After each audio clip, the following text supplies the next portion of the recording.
Welcome. Thank you for being here. My name is Craig Hammond. I have absolutely no function here except to introduce this topic and be the obnoxious person who does this to our presenters when they go beyond 15 minutes, and then sort of the glorified traffic cop, and then moderate your questions. Our focus this morning is obviously the country of Rwanda, and neither they nor I are going to go through the history of, unless you folks have been sleeping for the last 10 years, you've read, you've seen movies, you have a sense of the situation in Rwanda, the horrible genocide, the continuing strife, the incredible poverty, the incredible beauty of the country, and the inexplicable role of the church. I think you're all aware of those things. Some of it may come out in our discussions. Let me just ask, because there has been this sort of flood of people visiting Rwanda, how many of you have been to Rwanda in the last 10 years? Yikes, okay, quite a few. It seemed to me, as I've traveled, and I've traveled to Rwanda 4 times, that the Rwanda story should be a pretty hopeless and depressing one. And I would have guessed a few years ago that if we had a session at the gathering on Rwanda, it would be what in the world happened and how did it get all screwed up and why is this such a mess and is there anything that can be done? But the class description refers to Rwanda as hopeful, refers to it as a place that people are traveling to in droves to see and to learn. Not to teach, but to see and to learn. And finally, especially with Laura, people trying to document principles of success. Now, I've got to tell you, 4 or 5 years ago, if you'd have told me people were trying to document principles of success from Rwanda, I thought you were crazy. I think it's very ironic and very true. I've been to Rwanda 4 times in the last, 3 years. I've done a lot, seen a lot. I come back every time with more questions than I had when I left. And so I have absolutely no answers for you, but thankfully we have 3 outstanding resources this morning to help us to not only describe the Rwanda phenomenon, but also to learn from that experience. The first, many of you met, I think, on Thursday night when we screened the film, As We Forgive, Laura Waters Henson, directly to my left. See, I didn't say Laura Henson Waters. Right. Laura Waters Henson. It's a mouthful. Laura, and again, I think most of you know this, but Laura was finishing a Master's of Fine Arts in 2005. She was a filmmaker. She visited Rwanda, I believe, not to do a film, but as a church volunteer. Saw what she saw, was shocked by what she saw that was taking place between perpetrators and victims of the genocide. And obviously that's portrayed well in her film. How many of you saw the film, by the way, the other night? Okay, so you've got a good sense of that. Laura's made many trips back to Rwanda to complete the film, the epilogue, which she showed the other night. The film's been on PBS. It's won a student award. It was a student award-winning documentary. It's been shown across the country, and I think Laura will speak to some of that. I've also asked her to talk a little bit about, it's not just, okay, I made a film and now I'll go on to my next project, but this has captured her life, and there's an ongoing involvement and commitment to Rwanda. Second panelist is Kay Warren. Kay is the co-founder of Saddleback Church, the co-founder of Purpose Driven Network, and the co-founder of the Global Peace Plan. I meant to go on Google this morning to figure out who the other co-founder was, but I just didn't have time, so maybe she can help us understand that. This really tall, blonde guy with a little goatee. Kay is not wearing a Hawaiian shirt, and she's probably wearing socks, I'm sure, unlike the other guy. Kay is also the founder of the HIV/AIDS initiative at Saddleback Church. She was instrumental in establishing the peace plan for Rwanda. Her focus, and she's going to tell us more about this, I'm sure, is on the HIV/AIDS healthcare initiative that she and Saddleback and others are very aggressively involved in Western. And my Rwandese friends tell me you don't say Rwanda, you say Rwanda. Rwanda, like how's that Tony sound? Rwanda. Yeah. Yeah, kind of like almost like Help Me, Rhonda. Yeah. Okay. Does anybody remember Help Me, Rhonda? Not exactly.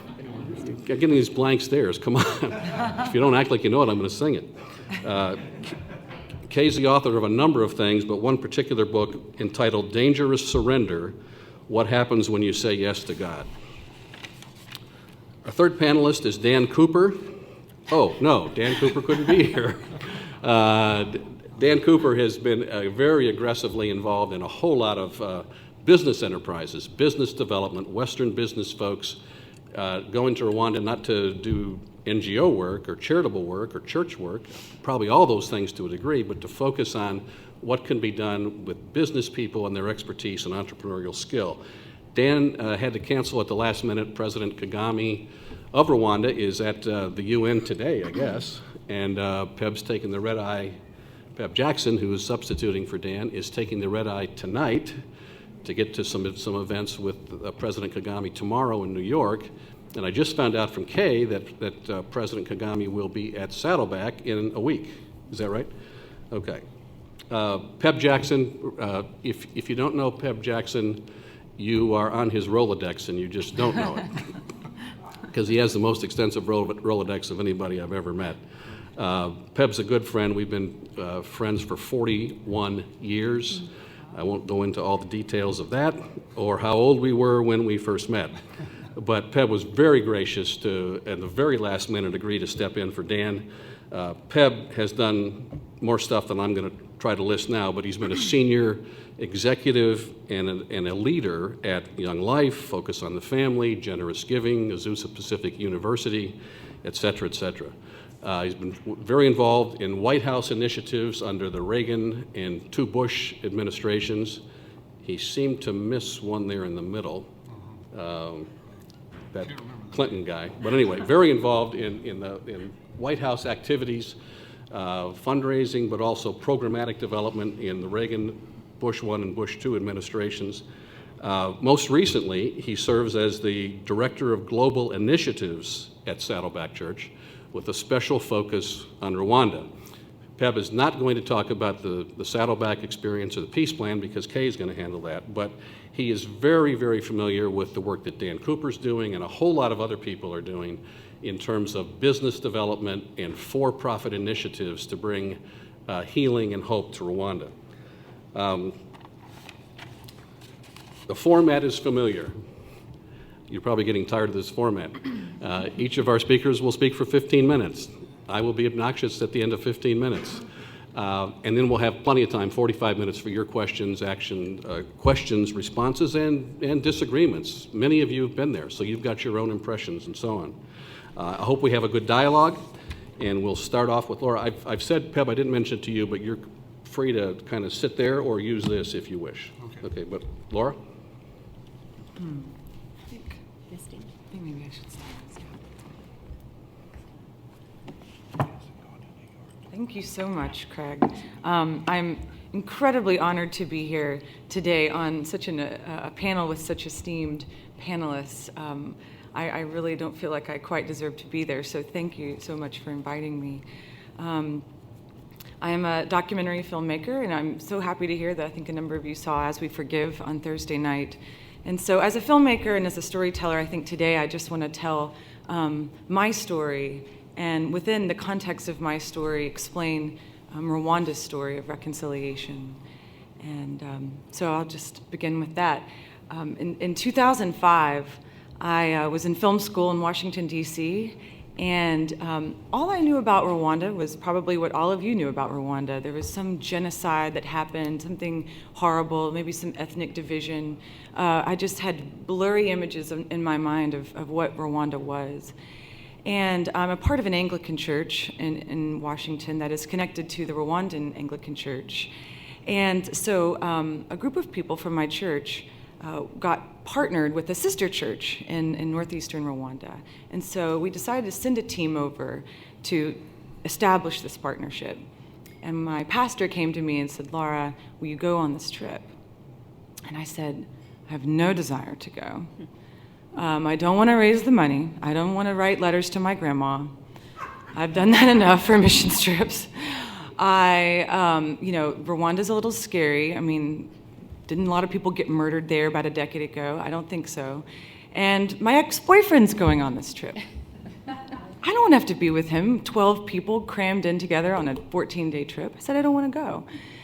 And my pastor looked at me and said, in the most serious tone he's ever used with me, he said, Laura, I don't know why, but God's telling me that you need to be on this trip. And I'm telling you as your pastor that you need to go. And I said, okay. Within a couple of days, I think, all of the money was raised. I still have no idea who gave. And I found myself a couple of weeks later in Rwanda and really didn't know what I would find. And one of the first people that I met was a man named Bishop John Ruchihana, who probably many of you know. He's an Anglican bishop. I'm proud to say that he's one of my bishops and one of the spiritual leaders over our churches. And Bishop John told me a story that I literally could not believe. He told me that after the genocide, about 120,000 perpetrators were arrested for committing genocide, and that the prison system in Rwanda was built to hold about 10 or 20,000 people. So what you had was this incredible overcrowding of prisons, a huge backlog of court cases. A few people have said that maybe it would take 150 to 200 years to actually try all of the cases. And so President Kagame, in a very, very bold move in 2003, decided to release those perpetrators who were lower-level criminals, not the masterminds, but those criminals who confessed to what they had done and repented of their murders. He was going to let them go free and to go back to their communities, to re-enter their villages, and to go through a court system, an old tribal form of justice called gacaca, which means justice on the grass. And that these little courts would crop up where 100 people would sit underneath a tree every week in their village and hear out these returning prisoners, hear their story, and hear their confession, and decide what to do with them. And more often than not, these returning prisoners were allowed to just go back home. They'd already spent 7, 8, 9 years in prison, and they were allowed to go and reintegrate, go and be restored into a relationship with the people who formerly they had tried to kill. And this, just alone, this fact was so shocking to me, the idea of murderers descending back upon the villages where they'd once killed. But beyond that, Bishop John told me that that the government, that President Kagame was beginning to ask the whole nation to reconcile and to ask people to forgive the killers, that was the only way that the country would be able to rebuild. And then Bishop John went on to tell me his own story of going back into the prisons where he just felt called to minister and meeting the people, the very people who had viciously slaughtered members of his family, and how God was giving him the strength to forgive them and to love them and to minister to them. And I really just said, I honestly can't believe something like this is happening. As a believer, as a Christian, I say I believe in forgiveness, but could I forgive the killer of my family? I don't know. And I wondered if I myself was a hypocrite, that I couldn't answer that question. And so it just hit me like a lightning bolt that day when I met Bishop John, and I looked at him and I said, well, Bishop John, I'm going to try to make a documentary about this. I don't know what else to do, and I have no idea how to make a film in a developing context, a developing country, but I'm going to try to do it. And he said, okay, Rola. That's how he says my name, Rola. The R's and the L's are tough. And so I spent the next year raising funds for my friends and family and came back in the summer of 2006 to film As We Forgive. And I just wanted to tell the stories of people who were at different stages of the reconciliation process.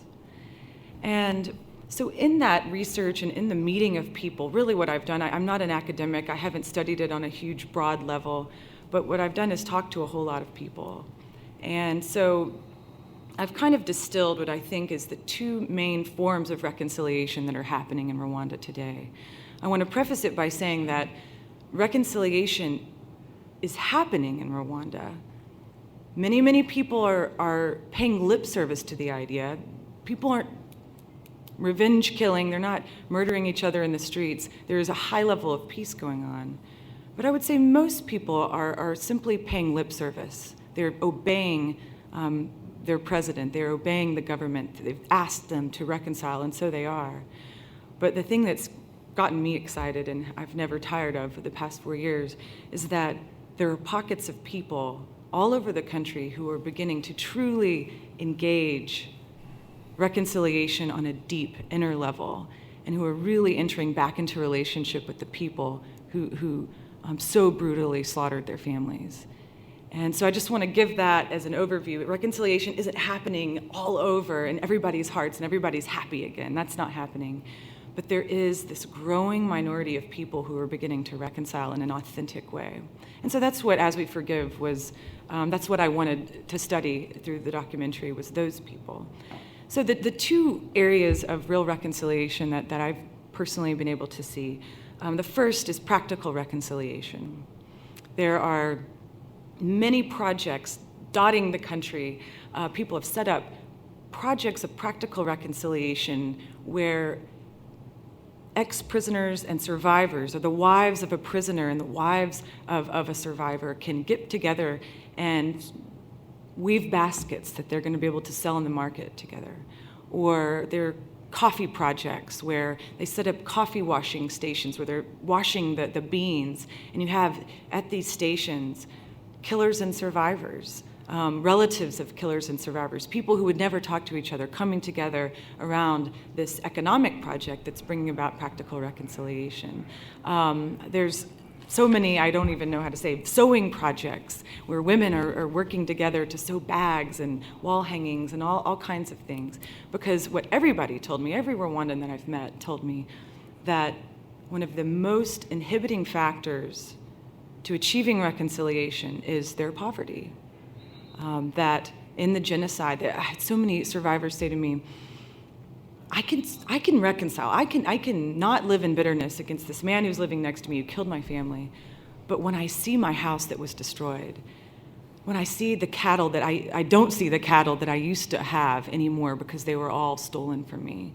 When I see the land that I own that was burned, when I see that I have nothing to feed my children with, that reminds me of the genocide. And it's a daily reminder that I can't get over. And so you have poverty as the main thing that's inhibiting reconciliation, or one of the main things inhibiting reconciliation. And I was very taken with this idea of practical reconciliation. And if you've seen the movie, we feature a project of prison fellowship, which is a house building project where repentant ex-prisoners are coming out and they're saying, what can we do with our hands to show our remorse to our victims? And so Prison Fellowship set up a project where ex-prisoners could build houses for their victims' families. And not only that, some of the houses go to the prisoners themselves. So you have this amazing village where people who have reconciled together are now living side by side, shoulder to shoulder, going to the well together, they're going to schools together, going to churches together. And it's one of the most amazing places I've ever been in my life, to say, oh yeah, I survived the genocide, and that guy right across the street, well, he killed my husband. Or that man over there, just catty corner to my house, yeah, he killed my daughter. And yet we've reconciled, and we have peace, and I don't hold it against him any longer. And I count him as my friend. There are stories like that, and it's something that absolutely blew me away. And so as we started showing As We Forgive to universities and churches, people started saying, what can we do? Can we get involved? And I was like, I never thought about it, getting people involved in reconciliation. And so I decided to partner with Prison Fellowship to have a viewer action campaign that we've called the Living Bricks campaign. And we're using the momentum of the movie and the audiences that are excited about what we're doing to ask people to give a brick, which is like $20, to go towards the building of a house in a new village of reconciliation that we're building adjacent to the village that you see in the movie. And the government has donated the land for the village, and so we're on our way now to building the second village where the survivors and killers live together again. So it's a very exciting thing. But beyond practical reconciliation, which I think is incredibly important, there's the deeper level of heart reconciliation, of spiritual reconciliation, of relational, deep, authentic reconciliation.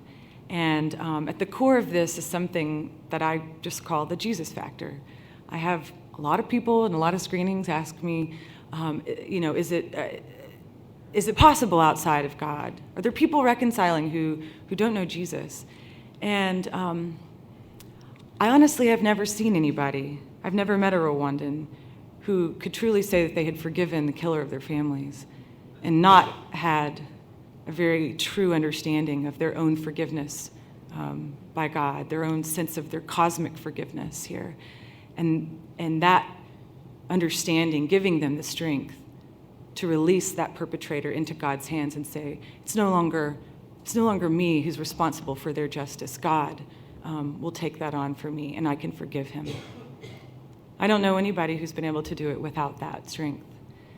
And the government has set up, the government's done a lot. They've got a government agency called the Unity and Reconciliation Commission, and they've trained hundreds of volunteers to try to help people reconcile. They're training graduates of high school before they go to university and in these camps, unity camps. They're doing a lot of good work. The government's doing a lot of great work.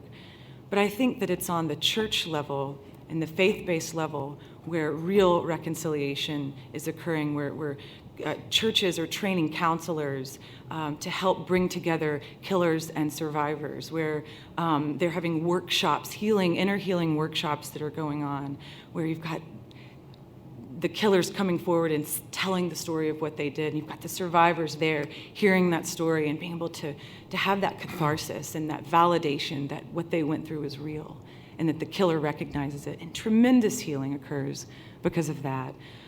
Prison Fellowship, again, they're doing amazing work in the prisons themselves, going back, teaching these killers, the worst of the worst, because those are the ones that are still in prison.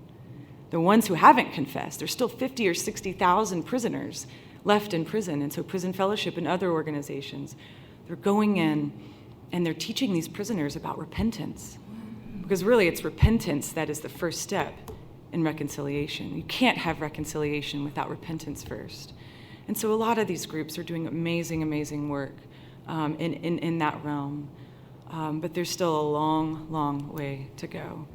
There's a dearth of trained counselors, people who really know how to work with victims. There's millions, literally millions of traumatized people in Rwanda with post-traumatic stress disorder.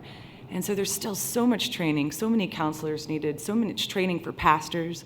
I think the average pastor in Rwanda has about a 5th grade level of education. So there's still so much work that needs to be done.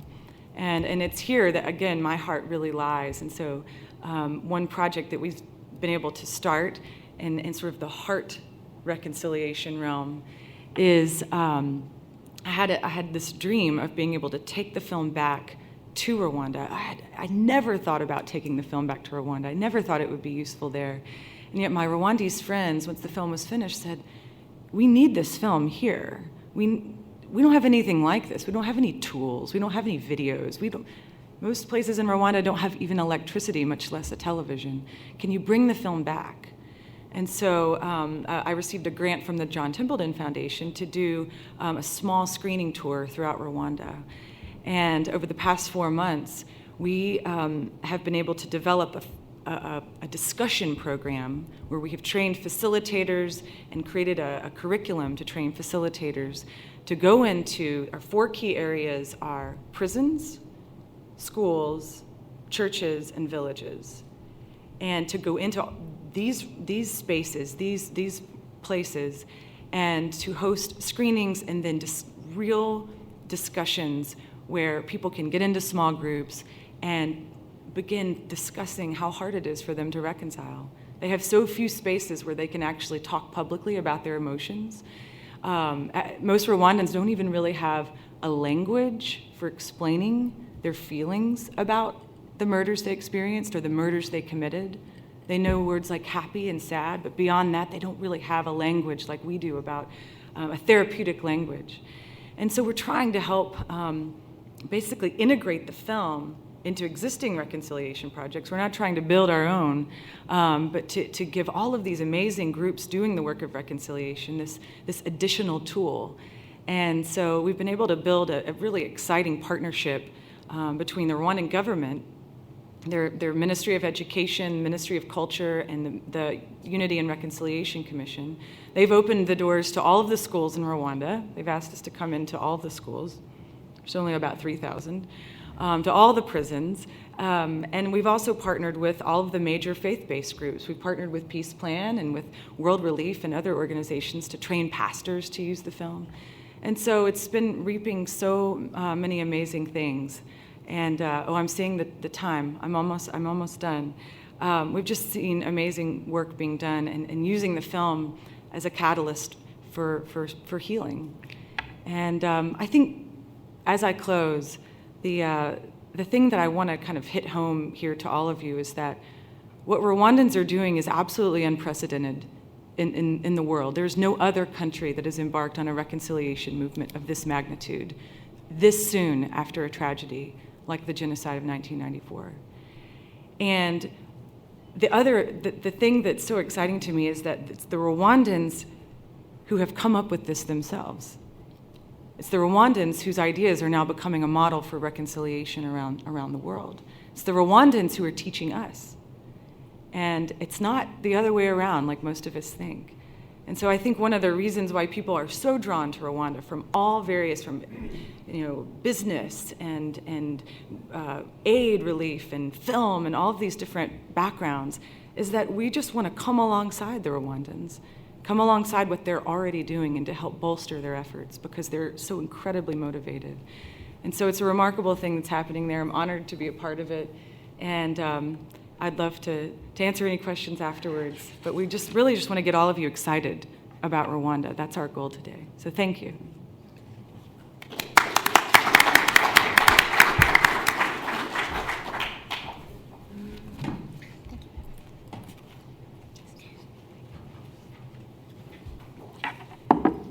Making sure that I'm synchronizing my watch with yours. Good morning. It's really great to be with you. I had no idea in 1994 when I was teaching a Bible study at Saddleback Church that a few years later my heart would be so inextricably connected with Rwanda. At the time when the genocide news was trickling out day after day, I would come back to my Bible study and say, I can't believe it, there's more people being killed, and what is our world coming to? And I'd never seen anything in my lifetime, and I just week after week, as the body count mounted, I was staggered, and I would bring it to my Bible study, and we would pray. And at that time, I just had absolutely no idea that one day I would stand in those very cities, and that I would be in those places in the churches where the genocide happened, or that I would be on the fields where people were killed. I didn't know that I would hold in my arms women who were widowed by the genocide, who would whisper in my ear, Sida, and let me know that they had been infected through violent rape, been infected with HIV. I didn't know that I would be with orphans whose parents had been killed in the genocide.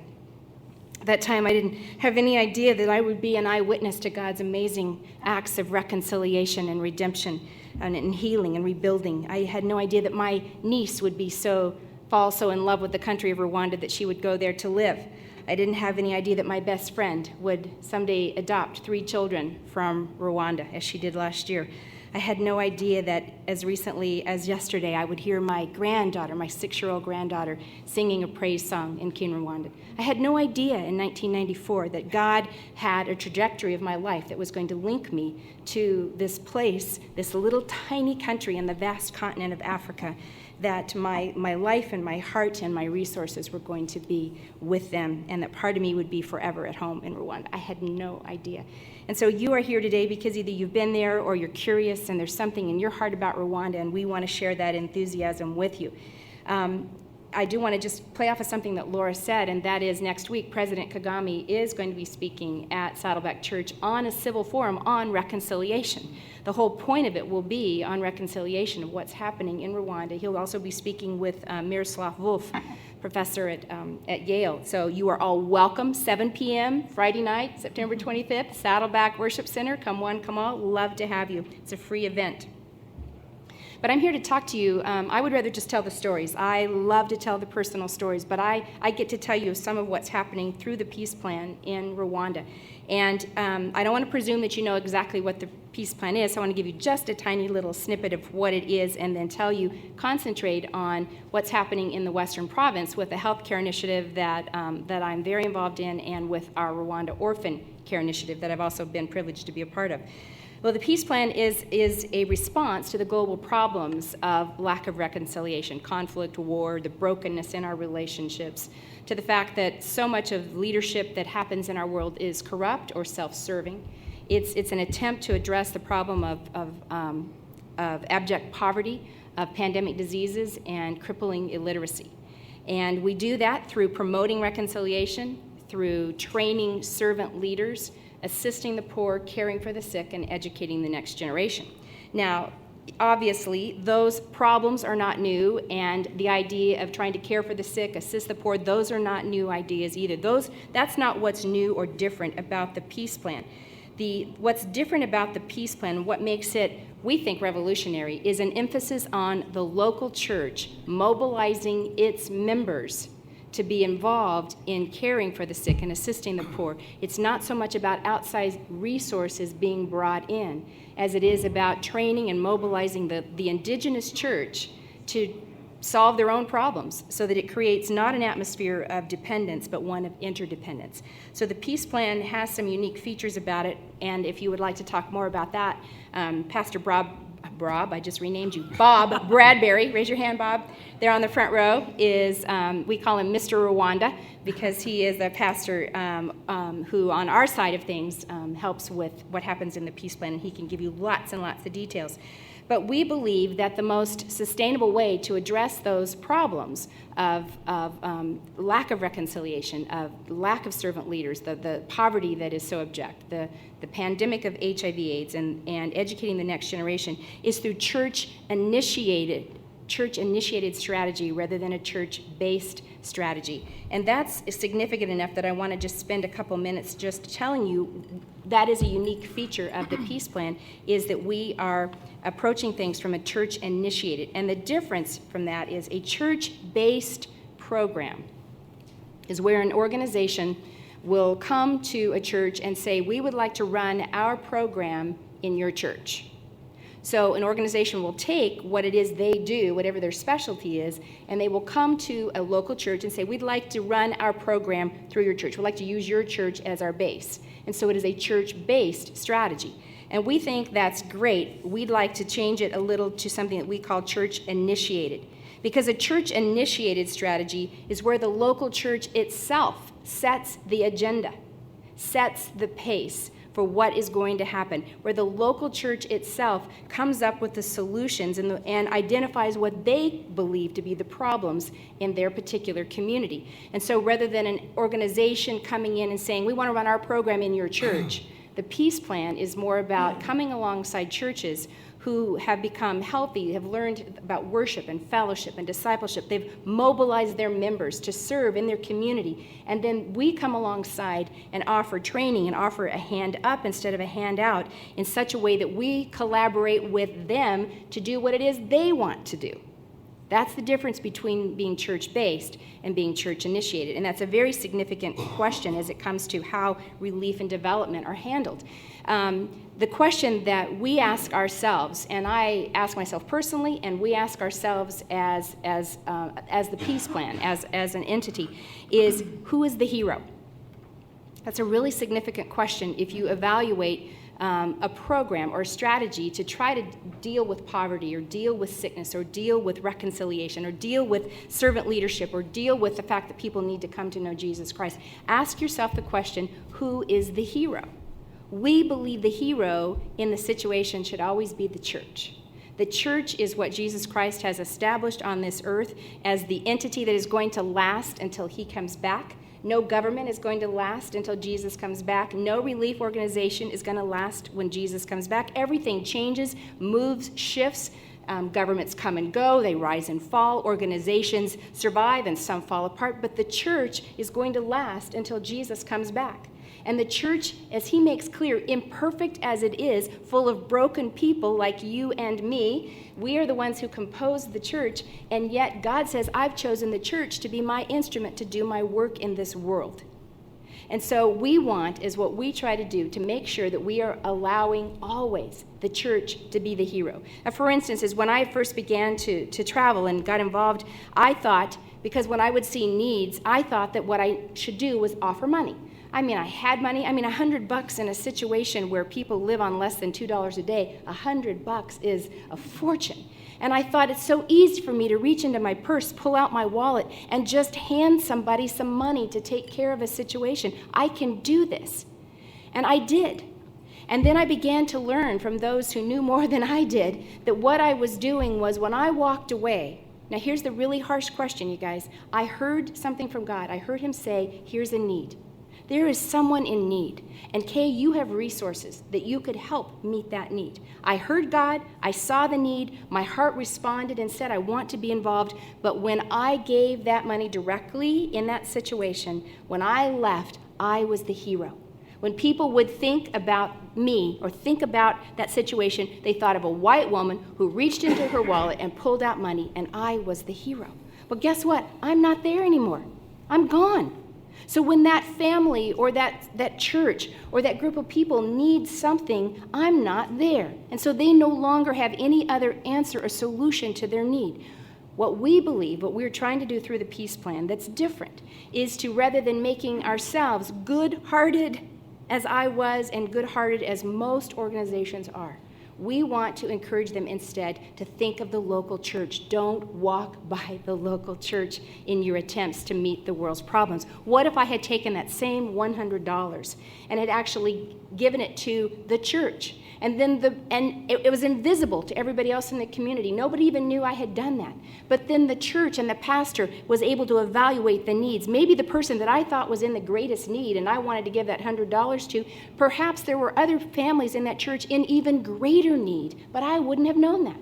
But the pastor, because he is on the ground, knowing everything about the community, has the opportunity to disperse that money in a way that actually meets the needs in a better way. And who becomes the hero then?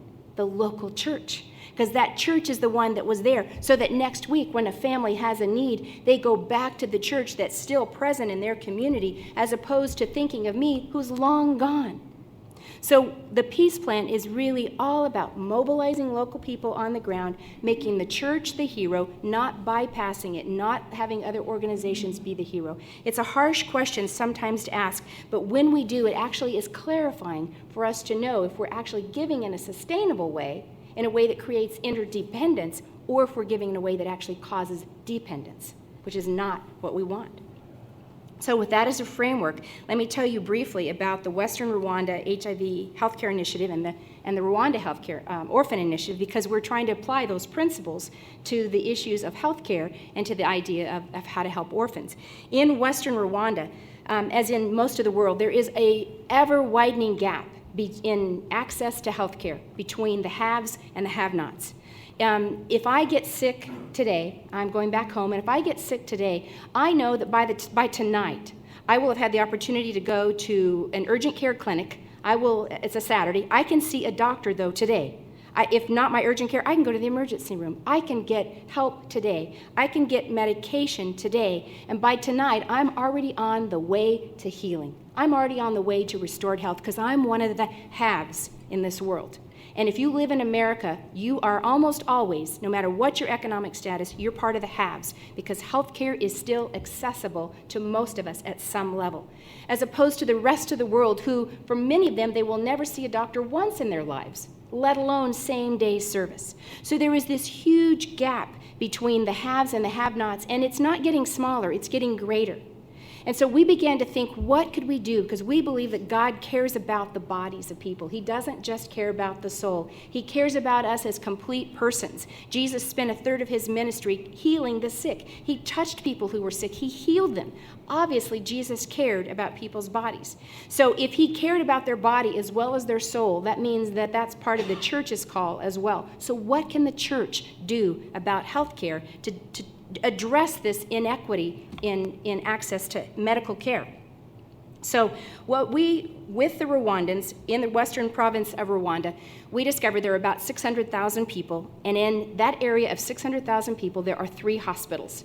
And if you've been there, you know that it's not a hospital in the way that you and I would be able to be at a hospital here in the Phoenix area today. You know it doesn't mean the same thing. Hospital doesn't mean the same thing. 3 hospitals for 600,000 people. There are about 21 clinics. By the way, those 3 hospitals are about a 2 days walk for anybody who wants to receive health care. 2 days walk.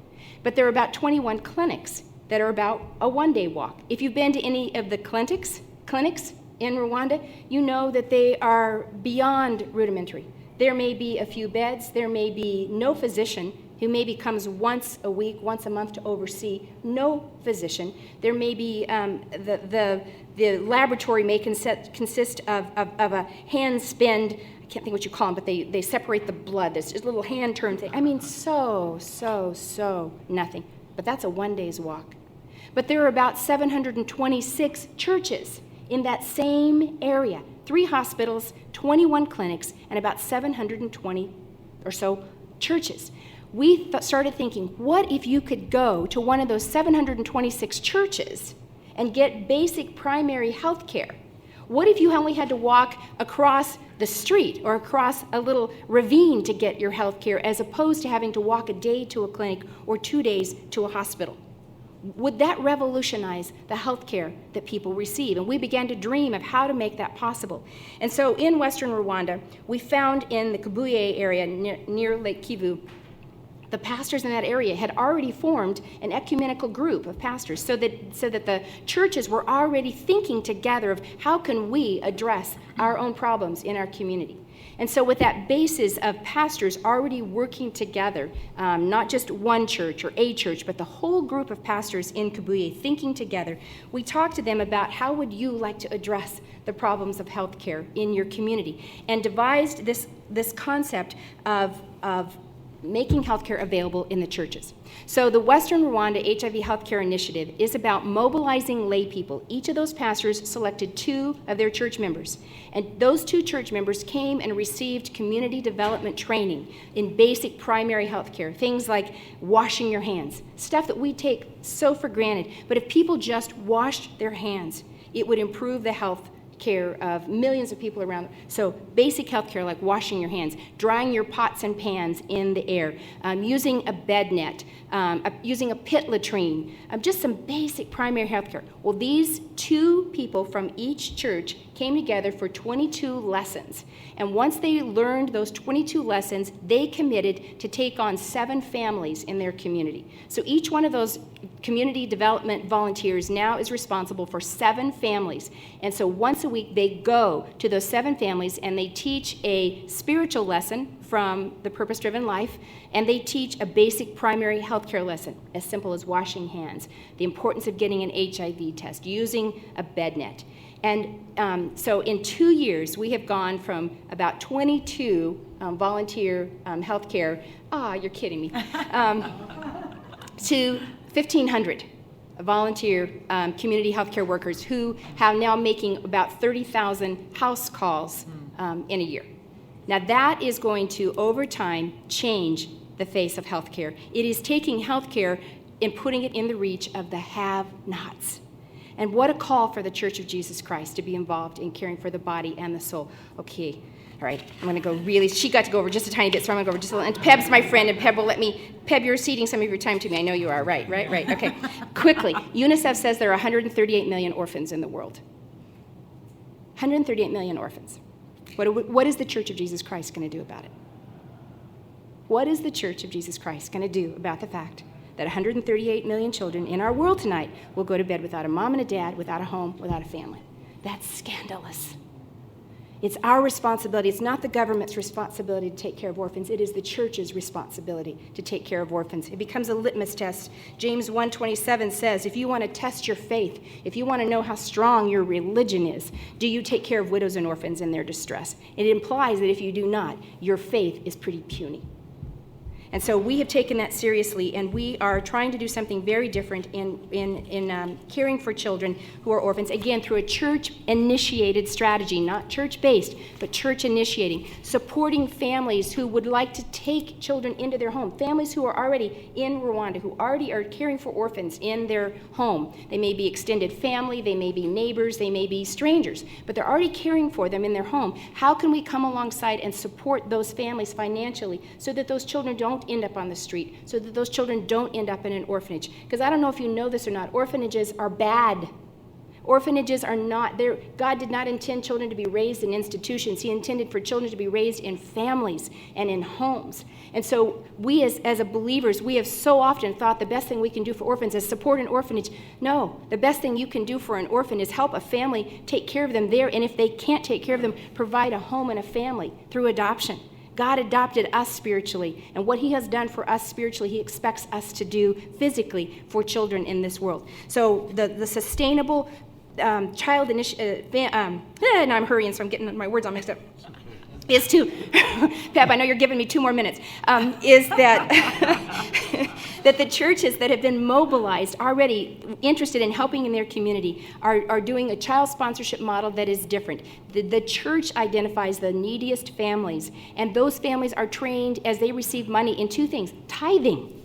So the money that you receive, you're taught how to tithe so that you are needy, but you're also learning how to give back. You're also taught, as you are receiving this money, that you will set aside some of it for a couple, 2 to 3 months, so that maybe at the end of 3 months in this 3-month pilot program that we're doing, that you will be able to either to buy seeds or do something that will become a sustainable way for you to begin to earn money back for your family, not thus always staying dependent, but creating that independence that is needed for families. Drop-in feeding centers for children in the churches for street kids, soccer programs through the churches, where the ASO, we have a member who is with the ASO, the church picks people who will receive training in soccer to become referees and coaches, and then that's a magnet that the kids come, but it's through the church, not church-based, church-initiated. The churches, this is what they want. Okay, I'm going to stop. So the thing that we have to do is think differently about how to do healthcare, to think differently how to take care of orphans,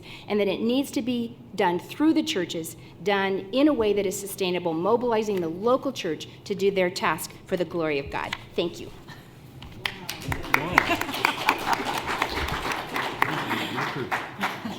I hope you feel my pain. And this is a woman who, I think 2 days ago, flew to Washington, took a late night flight back to Saddleback, or to Orange County, flew over here, is flying back after this session, and I had to cut her off after 15 minutes. Pep. Yes. It is an honor to be here on this panel with friends and colleagues, and to be in this room with people who've actually been on a trip to Rwanda with us. Sarah and Troy Grove. Scott Hillstrom just left, but he was on that trip, and other people. George Hiller just wrote a remarkable article for The Gathering after being there last spring, like a 7 or 8 page article on Rwanda, and Steve Beck's interest in the developing countries. Rwanda could be one of those. There's a lot of things going on, and the constellation of effort and events that are taking place, just as they're being described today, is quite remarkable. I'd say it's one of the great stories of our time. And a few years ago, maybe 3 years ago or 4 years ago, Rick came here and came to the gathering and talked about the peace plan. Some of you heard that. So the update here is quite remarkable and is quite noteworthy, because about a month and a half ago, I got a call from a young guy by the name of John Bridgeland, who took representatives from the Case Foundation, from ExxonMobil, from the United Nations, from USAID to Rwanda, and they spent about 12 days there, and they went to the Western Province, to Kabuye. They examined what the peace plan was doing in that Western Province and what the healthcare initiative was doing, and came back, called me up and said, "Peb, what's happening there is unparalleled in the developing world today. What was just described by Kay is extraordinary in the world of trying to facilitate a change in the global giants." and the church being a part of it. It's fun to see this happen, because to go from a vision that was imparted and described to many of you to something that's pragmatic, and the execution of it is working. And Bob Bradbury, who raised his hand just a moment ago, Mr. Rwanda Bob, sits at the centerpiece of this remarkable story that's unfolding. And the other part of the constellation of the reconciliation reconciliation and forgiveness that Laura's talking about, that Sarah talked about in her remarkable video, I think it's called Nomad, and as a centerpiece for some of the songs that she and Troy have written. It's just that this is spreading out like a good virus around the world today. One of the great stories of our time. And but my focus for what do I have about 3.5 minutes left after after my friend and colleague took most of my time. Is all of this is great, and all of this aid, and all of this is great, but if we can't work on a system to create jobs in Rwanda, then it's going to be a lot tougher to pull this country to pull itself up by its bootstraps. We have to create jobs, and capital has to flow in, and I think that's happening. That's the other element that I'll describe in just a moment. Is the creation of an atmosphere to attract capital to this country, and that's one of the major issues, one of the major problems. Hernando de Soto talks about it in his books. William Easterly talks about it in his books. I mean, there's a treasure trove of information about this issue. But if these developing countries cannot create jobs, so what's the deterrent? The deterrent is usually corruption on such massive force that American capital doesn't even want to think about going in and providing capital for jobs or for businesses. It's a rule of law, it's taxation, tax policies, it's title to land. It's just a panoply of efforts and issues that people can't get over, and countries can't get over, primarily because of leadership. It comes down to one of the primary points of the peace plan is leadership. And so you have a country here of Rwanda, which 16 years ago, they hacked 1 million people to death, and now you can walk anywhere in that country in pure safety. I've been there about 13 times.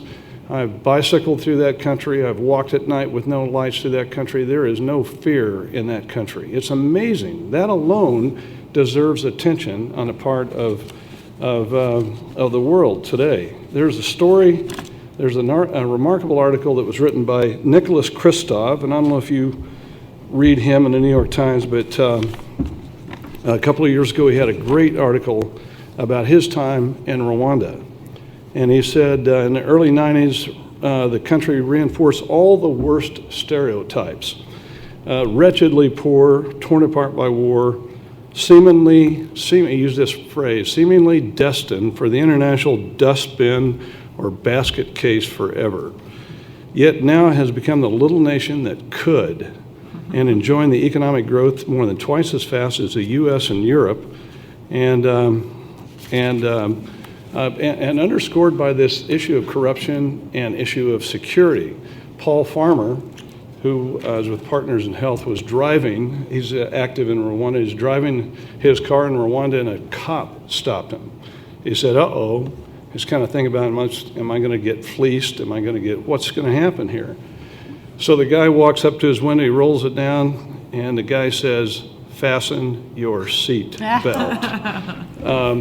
That's characteristic. The country has authoritarian leadership, so some human rights organizations have a problem with that. If you go to Kigali right now, you'll see it as virtually one of the cleanest third world countries, and as clean as any first world country in the world today. You will not see, they've outlawed plastic bags. Motorcyclists have to wear helmets. So there's a certain, some people might say, draconian aspect of it that's similar to the Singapore, but the Singapore experience has been overlaid onto Rwanda through the Rwanda Development Corporation, and they're patterning some of their things in business development after Singapore.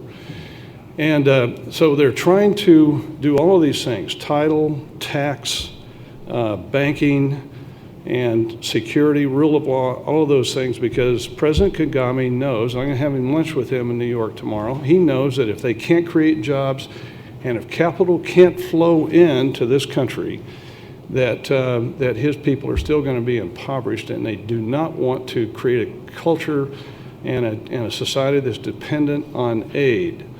So people like Steve Beck and others are trying to do creative things through this. And we had, we were in Washington, D.C. for an event about 3.5 years ago, and Rick spoke on Rwanda, and there was a guy in the audience by the name of Matt Rose. This is an example of what's happening here. Matt Rose is the chairman, CEO of Burlington Northern, one of the largest railroad company in the world. And he turned to me and said, we ought to get involved. Transportation's probably the #1 problem. Transportation of goods and services. So he turned to me and said, I want to get involved, and I'll put my family money into this. So there ensued a process which today, I think within maybe 1.5 years, hopefully, a railroad is going to be built from Dar es Salaam, essentially. There's part of it's already a railroad that goes up into Rwanda, and will finally have access to a seaport, will affect the Congo and Burundi and all of East Africa, the Great Lakes country. And here's a private, this is how this is working. It's so much fun to see this. So Rick Warren imparts this little vision, Matt Rose catches it, and it could have a dynamic effect. We call it the hope of Africa. What's happening there in this, and this friendliness to capital, friendliness to business that President Kagame is creating is quite a remarkable story. But it's not finished yet. There's still a lot of issues that they have to deal with. One of them is just, the president can impart a vision, they can have the desire, and there is a lot of desire to this. He has cabinet members who have this desire as well, but they are trying to fortify their structure of leadership at all levels: mid-level leadership, senior leadership, and to the point where they can actually, so you don't have to get to the point where you're filling out endless papers, going to endless offices, and then having to pay somebody a bribe to get your company built, or your manufacturing office or factory or building built. And so they're trying to go from rhetoric, which is easy, relatively speaking, to execution. And this was featured in a conversation that a friend of mine had with a Tanzanian minister of transportation. They were riding on a rail from Dar es Salaam to chart out the path of this railroad to Rwanda. And they said, well, how is it these American business guys, men and women, are coming into Rwanda, and what is it that attracts these people? Because Rwanda down here was known as just what Nicholas Kristof said right off the bat in his New York Times article. It was known as a wretchedly poor, no resources to speak of. So what do they have that attracts Jim Senegal from Costco, and Howard Schultz from Starbucks, and Rob Walton from Walmart, Scott Ford from Alltel? All of these people are headed and have been in Rwanda. What is it that attracts it? And this, and Dan Cooper, who I'm substituting for, said these American business people are attracted to this place because of leadership and no corruption.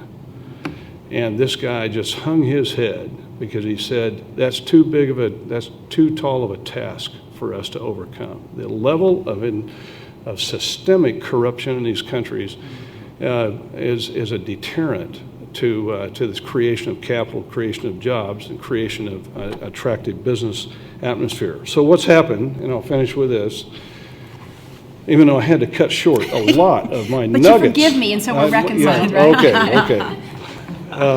So what's happened is that this is just a slice of it. But Scott Ford, who's a wonderful guy, his family started Alltel. They sold it for a lot of bucks last year to Nortel, and they've created something called West Rock Cap out of Little Rock. Dan Cooper left Joe Ritchie, who got all of us kind of into this. They created West Rock Cap, and part of what they're doing is setting up a book of investments, which I even have copies of it. Book of about 17 or 18 investments, everything from silk production, pomegranate, prefab homes, other things like that, that people who have maybe in their portfolio of investments can put maybe a fraction of their investments into risk capital. I mean, these are things, it's not like putting your investment into a Chick-fil-A down on the corner down here and expecting a certain rate of return. This is risk capital, but it's still calculated. And so West Rock Cap is doing this. They're open for business, basically. They're putting this little, actually this presentation, this book of business is going to be presented to the President's Advisory Council. Dale Dawson, who many of you know, sits on that. Scott Ford sits on that. Joe Ritchie sits on that. Rick Warren sits on that.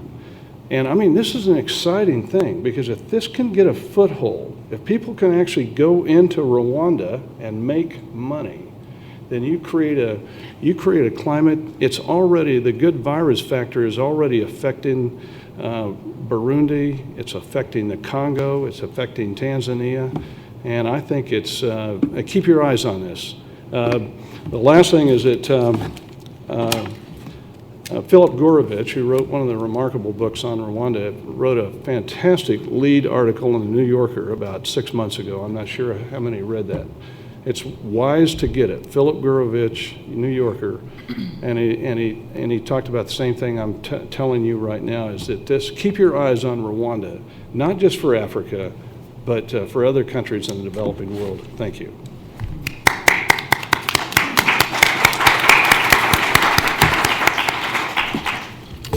As I said, I've been to Rwanda 4 times. I've read all the books. I've done a bunch of study. This was fascinating. I'm really thankful to you guys.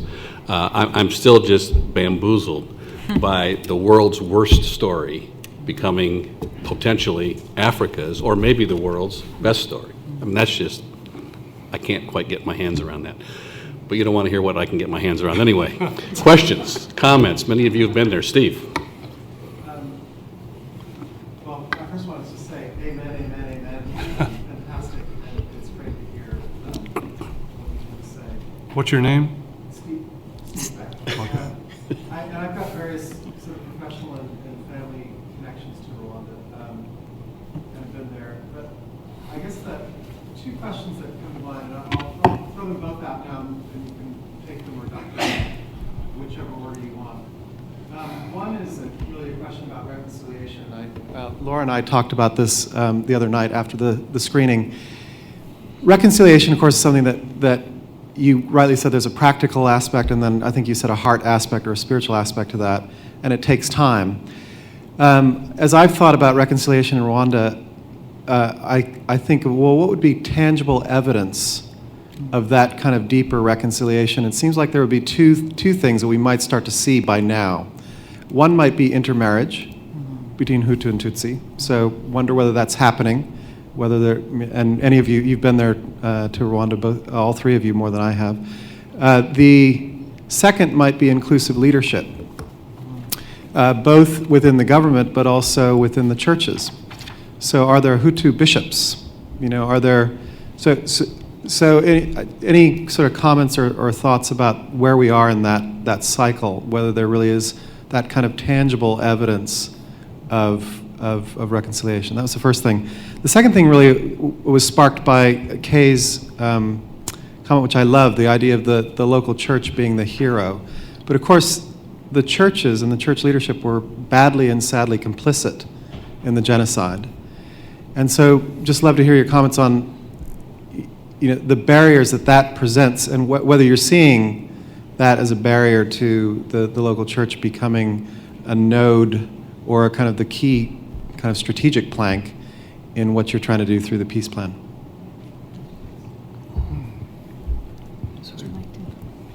Those were good ones. want me to say something? Sure, go ahead.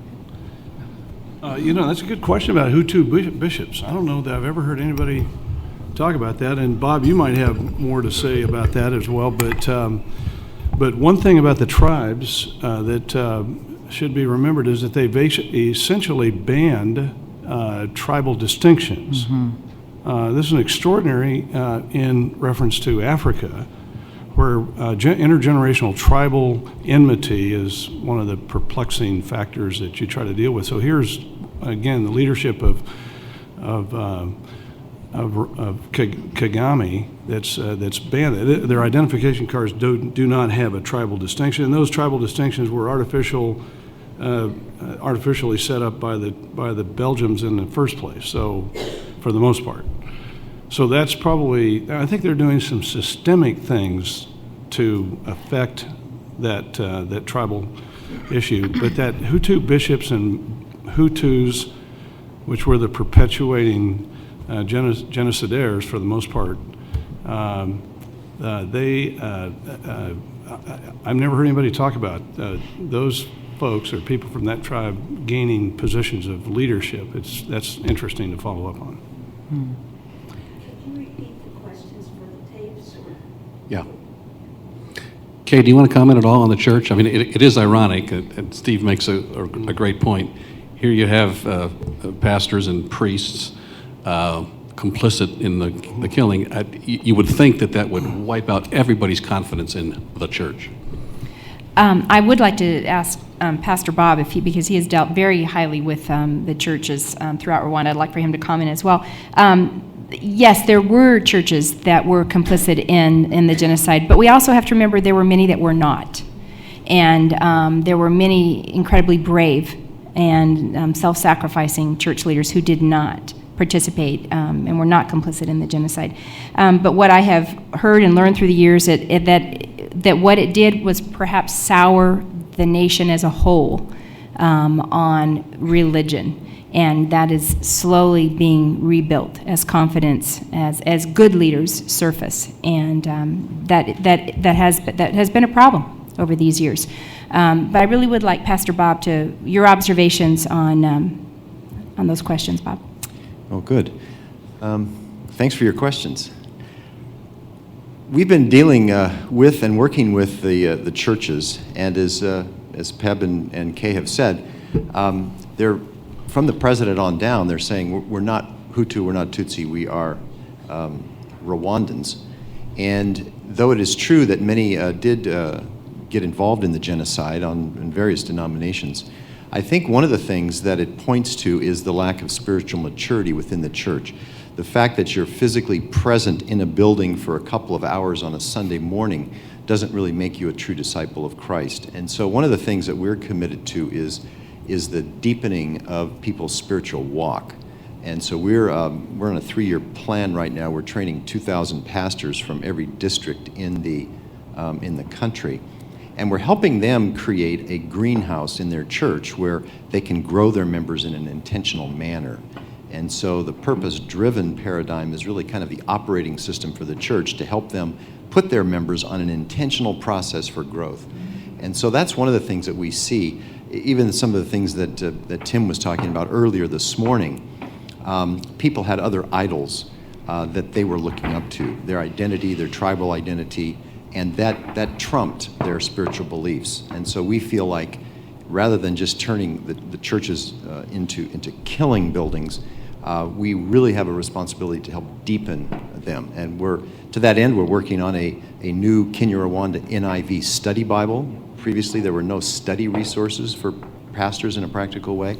And we're also working on a bilingual English Kinyarwanda Bible to help them learn English and begin to participate in some of the things that Peb was talking about. So those are just a couple of things. Just a quick comment. When I was in Rwanda in March with George and Ashley and a few others of you, every place I went, I asked, what's the greatest need? 100% of the people said training pastors. There's literally a church on every hill, and the average education is 3rd or 4th grade. And so, Christianity was a mile wide and an inch deep, but there weren't pastors to provide that kind of training. Okay. David. Thank you very much. Sorry, I'm a little ignorant about Africa. I'm more an Asia guy, but I'm interested in the lessons that we can learn from this. And I think that if you're involved in this over a multi-decade period, you do have a little different experience. I remember during the Reagan administration, people saying, a lot of Christians saying, we're going to go in and we're going to change Mongolia. Mongolia is going to be a completely different place. And lots of very, very optimistic sort of things happening. But Mongolia really today is not a different place.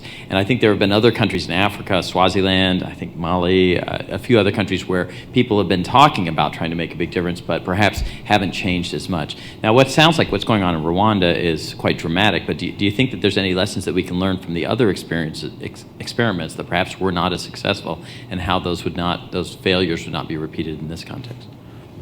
Oh, that's a big one. Yeah. Well, I think that I liken this again to the good virus factor. If you see progress, I think a lot of things they failed because they were built on a shaky foundation. I mean, you go to Swaziland, you can go to some other places like that. I mean, it was really shaky. A lot of times it's based more on rhetoric, more on demagoguery, more on leadership that's built on a false foundation. Here you have something that is multifaceted. Again, we talked about the constellation of impact and efforts and events in Rwanda is multifaceted. It's not just one thing. It's not just about Kagame. The church. What's happening in the church isn't dependent on Kagame, and what's happening in reconciliation started with Kagame. And that's why this Philip Gorovich's article in New Yorker is a must-have classic in reference to all of this. But so there's a lot of lessons to take, and Kagame has talked often about taking the lessons of Africa and other countries, in other developing countries around the world, and refusing to give in to what's happened. The ease of asking for aid, even from China, for example, and other things like that. So again, it's not perfect. It's fragile. It's still extremely fragile, and we need to pray for the leadership there. We need to pray for Saddleback and for the peace plan and for prison fellowship and other people who are putting stuff. There's a remarkable couple, young couples. Yakonovich, I think is her name, who's just moved there. Her husband was a West Point grad, and them. Really neat, two young couples that are going there to just help with this business atmosphere and create a climate of training people in business. I mean, I think this place is attracting leadership like that, and it's really exciting. I wonder if Laura would comment just quickly. If I have this right, my sense is that there's all this wonderful reconciliation going on. I think there are still tens or hundreds of thousands of perpetrators in Congo, and I think Kagame has just hired one of the worst leaders of the genocide, one of the generals, to serve as the guy to convince those people to come back, that they won't be killed and that there's hope. Is that accurate? I have heard a little bit about this, but I don't know very many details, I have to confess. Does anybody else know? Anybody else here familiar with that? Okay. Yeah, and the Gorovich. Yeah, that was in the Gorovich article too, and there's too many things that we could go till 2:00 on this, but there's tens of thousands of perpetrators in the Congo, that's right, and they've been sowing discord and mischief for 10, 12, 13 years. But again, the government of Rwanda and the Congo have united. They were belligerents to a certain degree, not at war, but belligerents. And they have united several months ago without UN leadership, because the UN in the Congo messed it up royally. And so now you have these two countries have founded kind of a peace pact, and they've sent their military in to scour out the genocidaires that are perpetrating this violence in the eastern Congo in particular, and they are doing this, inviting people back if they will confess their sin, essentially, ask for forgiveness, and they'll be reintegrated into society. That in itself deserves a Harvard case study on just that idea. Other.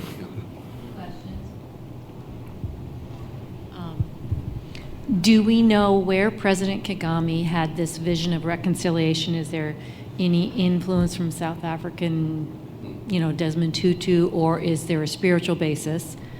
And number two, how do you maintain integrity in your spiritual leaders? I've had a microfinance group say that when the foreigners left an area that was financially sustainable, that the locals were very fearful now that it was the DCR, that the locals would be in leadership because they had been taking cuts from, the pastor would take a cut from every woman in the microfinance group, and then the leadership all the way up, and there was no trust, even within Christian circles. Yeah, I'll take a stab at those. From what I know of President Kagame, the way that, his story is worthy of a movie. He's an amazing man. He's not a perfect man. I want to make sure that we understand. No leadership is perfect, and he's not. And Rwanda's not a perfect country, and everything they do isn't perfect. They just really have done some things right. And when he heard about Joe Ritchie, was the man that you've heard his name, Joe Ritchie, and was talking with President Kagame, and President Kagame said the word that would define his life was the word purpose.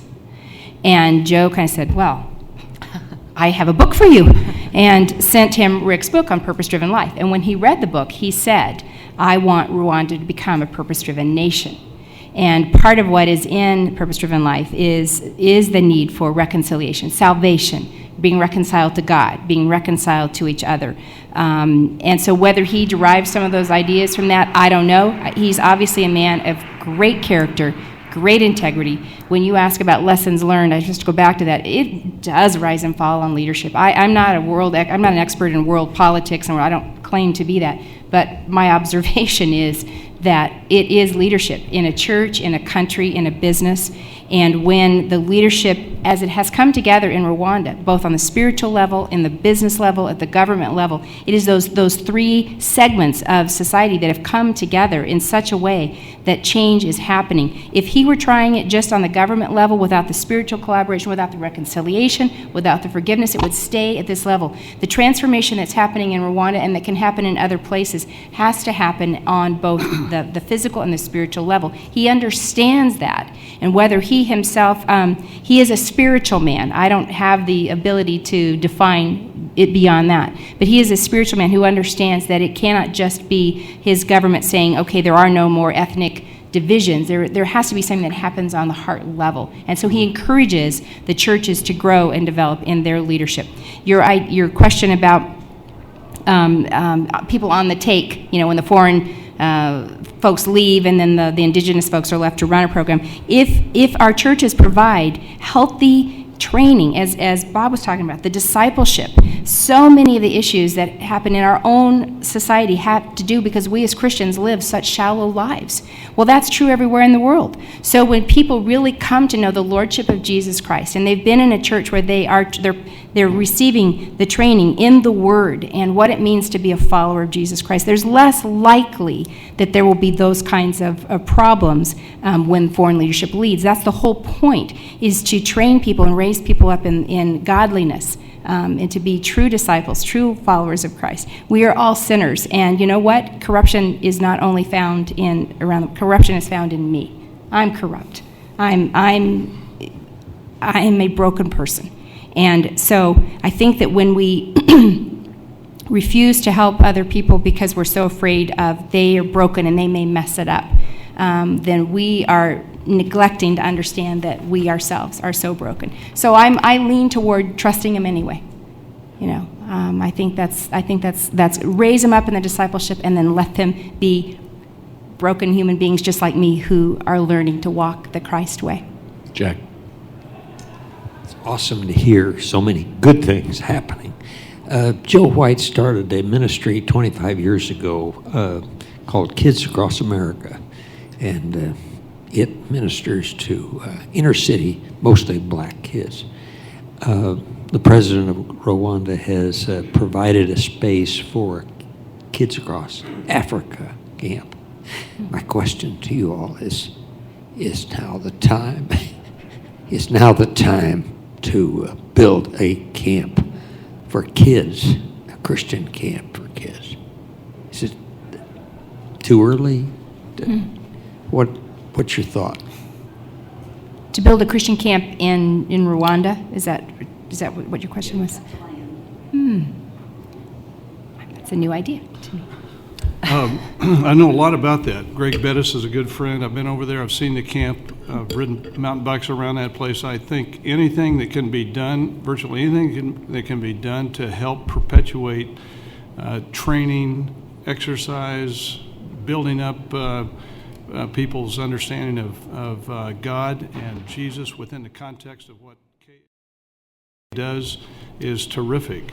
I think it ought to be done more in consort with the local church, and that that needs to be, if you're thinking about giving money to it, ask Greg, what are you doing in reference to making sure that the feeder system is local churches, and those people, then those kids go back and they've got some kind of a support system afterwards. I think that's fundamental to it, but I'd say that those people know how to do a camp like that, and I think that's a good idea. Never ask a young life guy it's a good idea to build a camp. Can I say one other thing? Yeah, absolutely. Yeah. On this issue of, I'm not sure I heard the question totally about foreigners leaving or international people leaving. Within the local Integrity of the local staff if the Westerners leave. Yeah, well, one thing that I think is good about Rwanda is that they're developing local leadership, and that's a part. I think that's becoming a part of the DNA structure of the country, and that. But in fact, Nicholas Kristof said in this article, he interviewed Kagame, and he asked Kagame why Asian countries that used to be at the same income level of African countries are now so much richer. And then he said, Kagame's answer bowled him over. He said, Asians are today more ambitious and work harder. He said, Kristof said, he's hesitant to talk about issues of culture, but the culture of hard work and the culture of being ambitious and wanting to achieve, I believe that those values were in Africans, but I don't know what dampened it and what killed it. And I think one of the things that we're seeing is this bullish sign of being honest. The leadership of Rwanda being honest about reality is kind of what we're dealing with here, and I think it's pretty remarkable because leaders typically just build themselves up or whatever on an artificial framework. This is not. We're just about out of time. I'm wondering, I didn't ask you guys, but are you all willing to stay around, sure. Either formally or informally, to keep things going? I know you've got to catch a plane. Okay. Laura, I've got a personal question for you, and maybe it's just repeating kind of what you said before, but as you were talking, I'm thinking of all the things that we can't reconcile in America. Families where somebody said something at a party 10 years ago and they still don't talk. I mean, just dumb things. Maybe not so dumb, but superficial things where we just can't figure out how to reconcile. When I read Gurovich's book, I guess it's his only book on the topic, the thing that struck me in the introduction, he's in a butcher shop and he's watching guys cut the meat. And it's hard work. They're cutting the meat and they're coming up with different pieces of meat and so on. And he's watching their muscles bulging. He's watching the sweat pour down them. And the first thing that he thinks of is, what is it like to take a machete, not a gun? When I'm reconciling with somebody who shot my husband, I'm not reconciling with somebody who stood 100 yards away and shot. I'm reconciling with somebody who, in front of me, took a machete. How many times does it take to hit a person with a machete to kill? I mean, that's just so horrific, I can't imagine it. So this whole reconciliation thing boggles my mind when I know I can't reconcile myself with people over some dumb thing they said 3 years ago. Maybe that's a comment more than a question, but help me, please. Well, I don't know that I have all the answers, but I know that that was the thing, that very scenario that you're bringing up is what drew me to the story of Rwanda, is that if it's possible to forgive somebody who viciously hacked to death your loved one in front of your eyes, if it's possible for God to give you the grace and the strength to do that in the worst situation that you can possibly imagine in the universe, I think that's pretty much one of the worst, then how much more possible is it in our own lives? And I mean, I think personally for me, this whole experience has shown me just how huge God is, that he's capable of doing that in the hearts of people. And it makes, for me, everything pale in comparison. My life, the things that I get upset about and the things I hold on to, everything now is, I judge it against Rwanda. It's almost kind of craziness in my head. I'm like, well, it's not genocide. But really, that God is capable of meeting that widow in her pain and suffering and healing her. It's possible for me in my life and you in your life. And I think it's a miracle. I can't even explain how it really happens in people's hearts, but it's happening.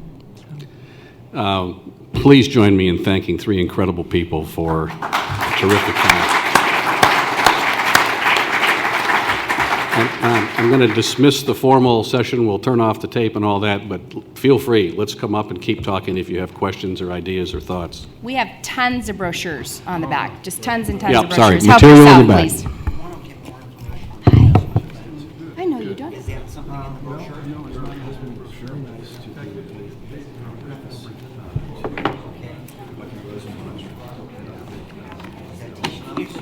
Oh, okay, that's why I know you. It's like, I know you're somewhere. Check out. So they did. People coming in. Nobody coming right now. I was so thankful. I was like, I basically was just going to say, well, even if you can't give me a delayed checkout, I will be delayed. Yeah, exactly. Whatever that means. Yeah, whatever that means right now. Thanks, Craig. No, I'm great. Thank you. I appreciate it. Here's my telephone number, so text me if you keep on track. Okay, I will. Awesome. Okay, I will. After this other meeting.